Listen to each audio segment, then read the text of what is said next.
Hi,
this is Denise Mathew, and today I'm going to make a love wire.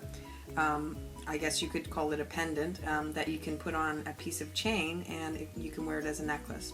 Okay, so I've done a couple already just to show you what they look like. These are done with a lighter gauge wire. It's about, I think about a 22, and I've hammered them afterwards, and this is an 18. I think an 18 is a little bit easier to work with, so that's what I'm going to show you how to work with today. Now, you know, there's other words you can do with these wire templates kind of things, and how I usually do it is I come up with a template that I make on a piece of paper. So for instance, for the love, I would start, and you have to imagine that you have one piece of wire, so you're going, and you're not really wanting to lift your pen from the paper, and see, and when you do it, it's not, you've used one piece of wire, okay? And now if I wanted to do something like hope, I could do up and down, and I'm going to have to go back up there like that, and again the circle, and you can play with that any way you like. So there's other, and if you wanted to do someone's name, but basically if you practice it on a piece of paper, it will give you sort of an idea of how you're going to bend the wire. Okay, so I'm going to use an 18 gauge like I said, and I have a copper and a silver, and I'm going to do two different designs, and you can just decide which you prefer. The first one is just going to be the big L one. So we're always going to start with a little tiny loop on the end, okay? And again, this is, a lot of this is going to be done just with my fingers. It's not really going to be done with the pliers as much as my fingers. Okay, so I've just started with a loop, and now what I'm going to do is I'm just going to make a bend in that, like just loop it over, and I'll show you that, like that. Okay, so that's what I've left with. So basically I just took my wire and I went over like that. Okay, and now I'm going down to the bottom, and I'm going to do, I'll just show this other one so you can see what I'm doing. I'm going to that part, okay, go down a little bit like that. See that? Okay. There's a little bend in my wire now, but that's all right because I'm going to hammer it out a little bit later. Okay. Now I'm going to use my pliers, and I'm going to just grab hold of it here, and I'm just going to make my circle.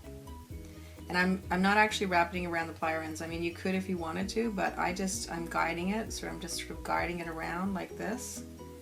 Okay, and I'm doing that twice. So this is what you're sort of from the side, that's what it would look like. And then I'm just going to have it come over like that. Okay, and now I'm going to make that straight like that. I'm going to use my pliers again, and I'm just going to make a sharp dip. It's a 90-degree angle is what I'm going to have. Okay, And I might have cut my wire a little bit too short here, so I would say, you know, always try and cut a longer piece, because if you run out then you really are kind of stuck, but I will be able to make do with this. Okay, so now that's like that, and I'm just going to do a 90-degree angle back up, like that. Alright, and then another 90-degree angle, and then a loop, like that. And again, like I said, I kind of cut it a bit too short, but that's alright, I will be able to make do, but again, you can cut it longer. And I'm just going to finish this E, and I'm going to make another little loop down here, because that's the place where you're going to attach your chain. Now if you wanted to, you could just put a jump ring. Actually, I'm just gonna, yeah, I'll do it like that. Alright, so now you just do your adjusting. Okay, and there we are. Now again, it should look more like this if I had to cut my wire a little bit longer.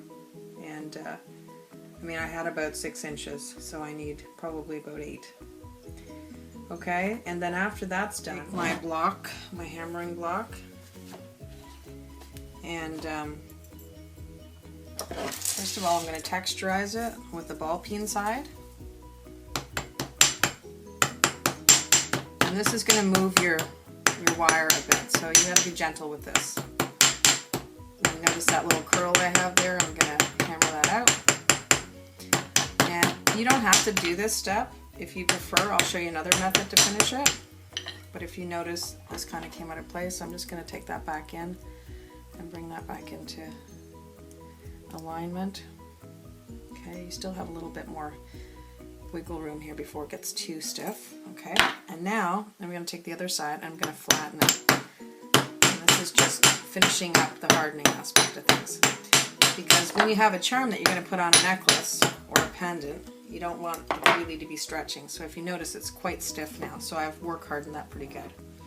Alright, again, you would want it a little bit longer on the end, but basically as long as you can see what I'm doing. Okay, now I'm going to do a different one. This is the one that is basically more of a small L to start out with. Okay, so we're just going to start again with a little loop. You do these loops because this is where you're going to be able to attach either a jump ring or you're going to attach your chain. If you prefer, you could just take a jump ring and you could just put them right into these little areas right here and then just hang it off a chain if you prefer. Of course, you could use a smaller jump ring, or you could do a jump ring in either one of these sides to attach it to your chain. Okay, or again, you could just put a loop on the end. So I started with a loop, and now I'm just going to just kind of basically make the first L. Again, just using my fingers here. And I will use the wire, the pliers a little bit too, and that's just basically because sometimes it's kind of stiff. So basically, I just turn the wire around and I start it with an L like that.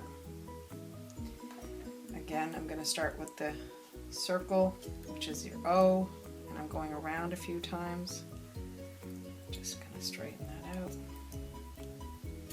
This is basically just the wire, the pliers are just guiding it, okay? And then right over like that. You can make this a little bit smaller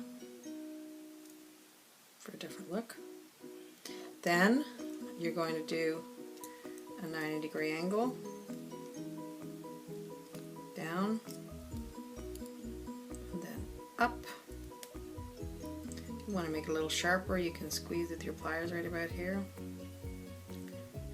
Alright. One more 90-degree angle. And then I'm just going to wrap it around for a final loop. Squeeze it a little bit, make it a little smaller, like that. Now, if you want, you can just make a little bit of a scroll here, or you could cut it off and just do a little, you can just do a little scroll here. And then that would be your love. Okay. Okay. Now, to finish that in a little bit different way, without doing the hammering texturing thing, just to work harden it, just so it's stiffer and flat, I have 2 pieces of plastic, and you can buy this, it's basically for working with wire like this, or some people have a, actually this is what I would prefer. It's going to be loud, so. So what that's doing is it's flattening it out, but it also work hardens it without making any marks on your wire. Okay. And that concludes the tutorial on how to make a love wire pendant. I hope you liked it, and if you like, please like and comment if you have anything that you want to talk about or any comments for future videos, and share if you think it's worth sharing. Thanks again for coming. We'll see you next time. Bye.